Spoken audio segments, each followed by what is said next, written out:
«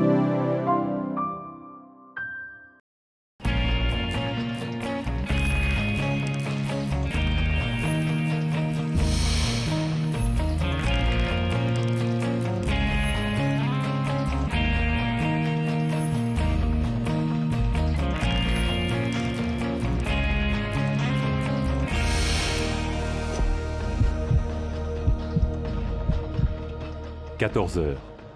Michel arrive au HUG comme elle le fait 2 après-midi par semaine depuis 8 ans. Michel est bénévole dans une unité de neurochirurgie. Au HUG, les bénévoles accompagnent les patients depuis 1997. Ils sont une vingtaine entre l'hôpital, Beau Séjour et la maternité. D'autres bénévoles sont présents dans les hôpitaux de Bellerive, de Loie et des Trois-Chênes, ainsi qu'à l'hôpital des enfants. Bonjour, monsieur. Alors vous êtes revenu? Oui. Vous faites des allées-venues, des allers-retours? Voilà. Ouais. Puis on s'occupe bien de vous?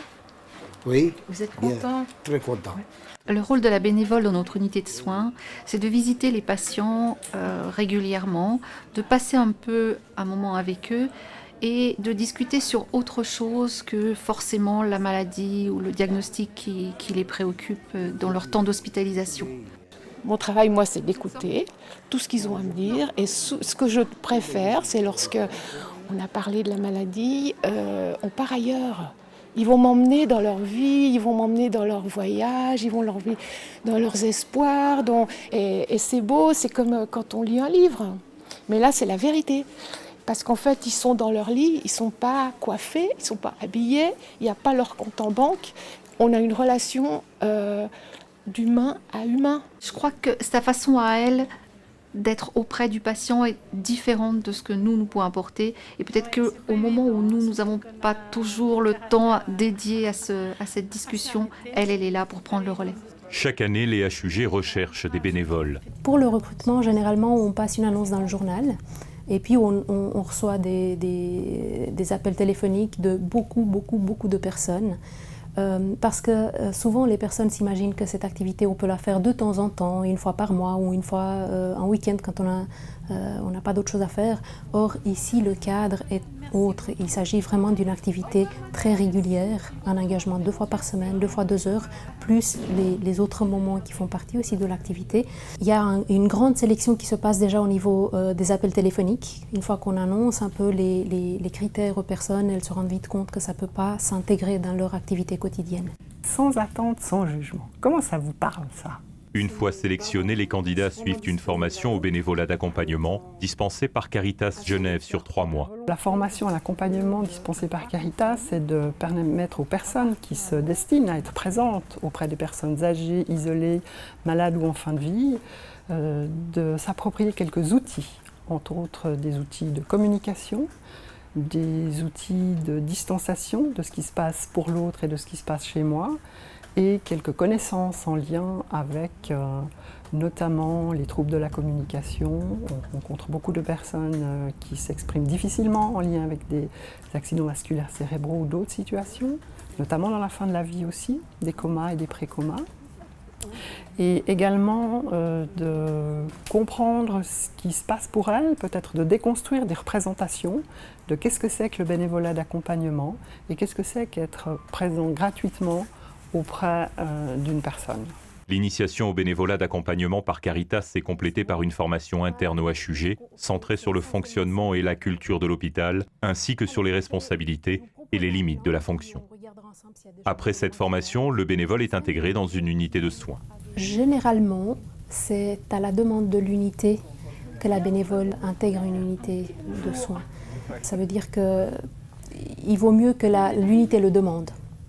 Parce que de cette façon, on est sûr que l'intégration va se passer bien. Ah, Michel! Bonjour. Vous allez bien? Ça va bien. Et vous? Ça y est, vous avez fait votre petit tour? Voilà, j'ai fini, j'ai fait toutes les chambres, ça s'est très bien passé. Et ce que je voulais vous dire, je ne peux pas venir demain. D'accord. Je vous fais pas de mail. Non, d'habitude j'ai le petit mail, Ouais, mais là, il n'y a pas besoin. ça va très bien. Super. Ça va très bien. En tout cas, merci. Puis je suis très heureuse dans votre unité. Je passe du bon moment. On est toujours content de vous voir. C'est C'est gentil. toujours en beaucoup de discrétion. Mais vous êtes là, vous passez un moment avec les patients. Voilà. Un sourire. Voilà, c'est ce qui me... Juste rendre l'hôpital humain. Voilà. Pour les soutenir dans leur activité, les bénévoles bénéficient de formations continues et de rencontres régulières avec la coordinatrice et une psychologue. Je rencontre un monsieur qui a regardé la télévision et qui était très très content de me voir. On a parlé de beaucoup de choses, de sa maladie un peu, mais pas grand-chose. On a parlé de la politique, du monde, un peu de partout. Et c'était tellement agréable et enchantante. Mais à la fin, il me dit quand même encore qu'il attend le médecin pour lui donner des résultats des examens parce qu'il a tous les organes qui rejettent la greffe. Alors voilà, il avait quand même un grand souci en lui et il me dit ça juste avant que je parte. Voilà.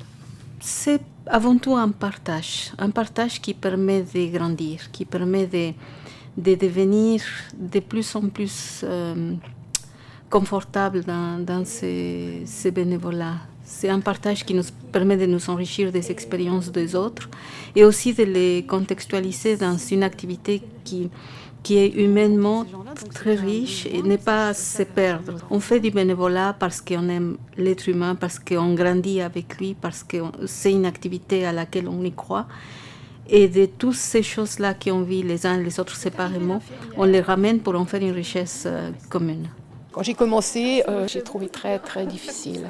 Je me suis vraiment accrochée. Puis après, comme par miracle, je me suis bien adaptée.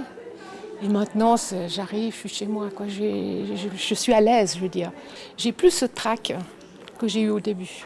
Il faut se faire une place, hein. C'est un challenge et c'est ce qui m'intéressait en fait.